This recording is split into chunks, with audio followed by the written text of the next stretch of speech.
Yeah, I got you on first month's rent. How much? For 1 bedroom? I swear I have... Can I pay you in Trident layers?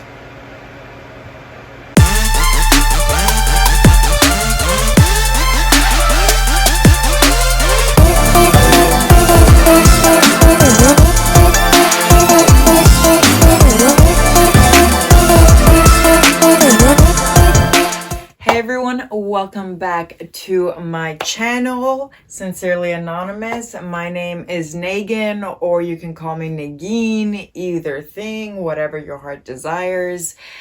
And I really appreciate you coming here. So let's just dive in. So our topic of the week is homelessness. And the thing with homelessness is it could mean so many different things, and it arises from so many different reasons. So the video we are going to be watching is, I think it was AJ Plus channel. Go check them out.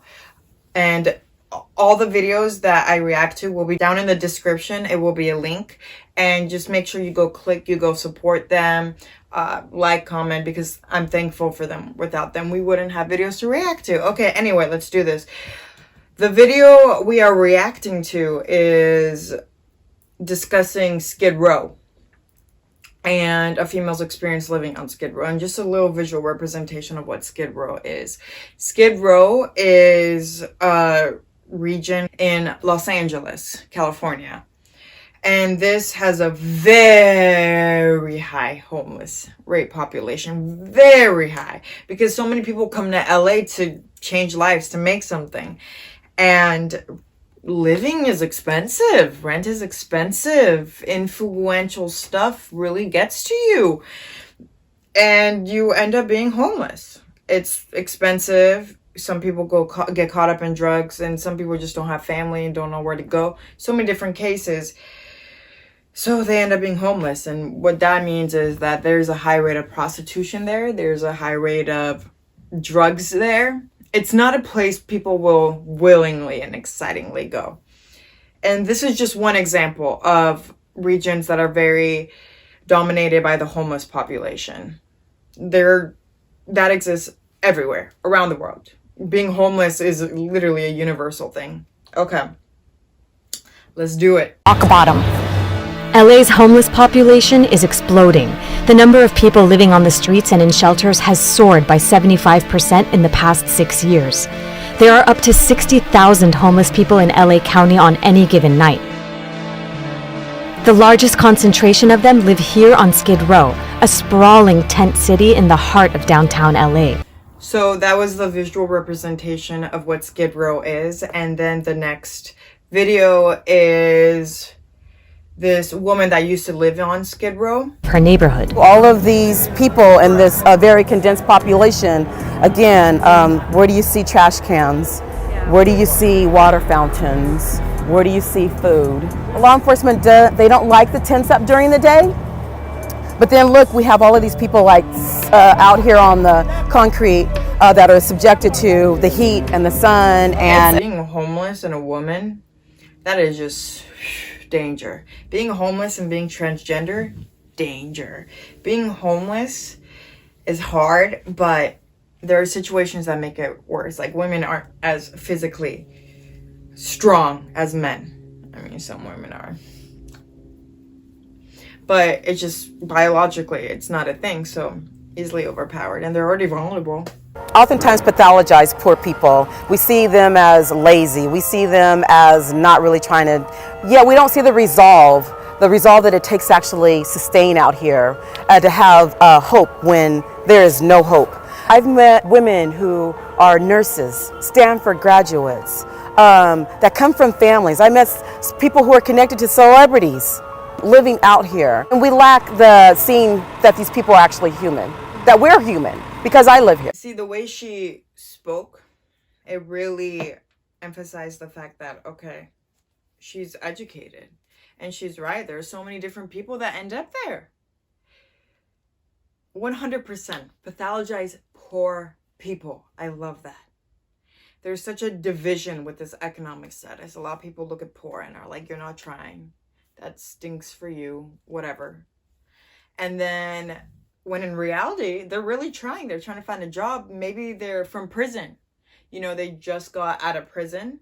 And it's so hard to find a job when you're out of prison. When it's so hard to find a job when you have a criminal record, period alone. Well, at least in the United States. Other places could be worse. Other places could be more lenient, but it's very hard. So you have this back and forth between people that were in prison or jail to people becoming homeless. And then when they're homeless, they don't know anything better. They prefer to be in jail. There are people that were asked to not go, to not leave. And it just goes back and forth. And then, of course, crime goes up. And of course, the cops are going to be there waiting for someone to commit crime.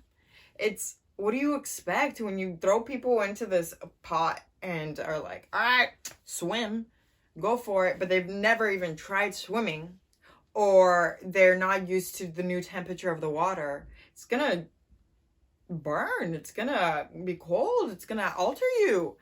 And then you have to either learn and adapt. And for some people, that's very difficult. Or you will eventually end up where you already were. And then it's like you never even got out.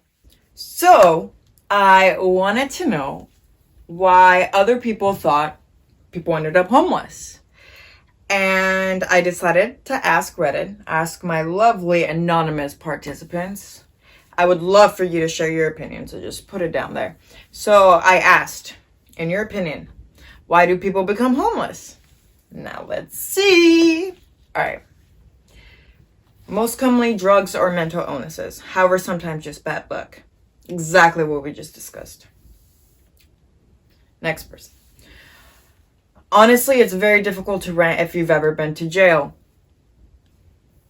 Even on minor stuff, they show up in the background check, and lots of people can't rent due to it. They also can't get a job for the same reason. Social reform is needed. That's very true. Your background check is a very big determinant on whether or not you get a job. If it shows up anything from battery, which is, okay, you got in a fight and got charged against, to robbing, to anything, it's so hard to find a job because most places do not want someone that's previously been convicted or having the risk of the same thing happening in their facility. So they're just like, we're good, bye. All right, next anonymous. I work at a hospital and generally it's addiction of some sort. Yeah, but you also have to think of who goes to the hospital. You know, like it's people, I work at a hospital too. And yes, it's a lot of addiction, but it's because those people are going in for overdoses. Those people are going for, oh, hey, I have a heart condition because of my continuous methamphetamine use. So those are the people that are going to the hospital. Even when people are abused, they don't necessarily go to the hospital. Like physically abused, they don't go because they automatically get a negative treatment once. And two, it's just, it's a different world. Some do. I'm not saying like they never go. I'm just saying a lot of times, not many people voluntarily go to the hospital when they are in such conditions. Also, they probably don't have insurance. Next, in my own opinion, I believe some people become homeless because they absolutely love having no responsibilities. What's better than never having to worry about anything? And the majority of the time you're given handouts such as money and food with little to no effort. Interesting. I read something on a comment. Yes, I read comment. So leave a comment. And it said there's a difference between being a bum and being homeless. And that is 100% true. That really resonated with me because yes, there's some people that just want to be homeless. 100%. This person is correct. There are people like this. But there are people completely opposite of this. And they're just trying. Like they just hit a bad luck. They're trying. They can't afford stability right now. So they have to live in instability. So I think there's a difference. I know there's a difference. Those were all such valuable opinions solely because you see the pattern. You see, okay, what is consistent amongst people. And a lot of people did say bad breaks in life. A lot of times you did see mental illness. A lot of time you did see addiction. So people are aware that there are homeless people. But again, like we talked about services, it's okay, great. Now what are we going to do? Because we can either try to fix the issue or try to prevent the issue. So how do we prevent the issue? Who prevents the issue? That brings me to a story. Once I was walking and I was with my friend and it was late at night. And this homeless woman, it was, I'm pretty sure she was on drugs. It could be mental illness, but from the reaction I perceived, I don't know. It was something. And she looked at us and she was like, hey, how are you? But it was it was more like, hey, how are you? You know, when you think they're talking to themselves, but then they're actually talking to you. And then I said, good, how are you? Because I acknowledged. And she looked at me and she was like, you heard me. And and then she kept walking. So it's not like I had like an actual conversation, but she said, you heard me. It was like, dang, that's how ignored people are. It is a taboo. It is a stigma. They become ostracized 100%. For her to be shocked that someone actually responded to her, what does that say? How are we helping? Like we discussed, there are many reasons people end up homeless. And there's not just one opinion. So following up, we will go read some stories about why people did become homeless. And then I will share my personal experience for part 2 and 3. I want to thank all of you for watching. I honestly really appreciate it. I say that all the time. This is a new channel, really trying to make a difference and show the different perspectives of life and expose people to different stories.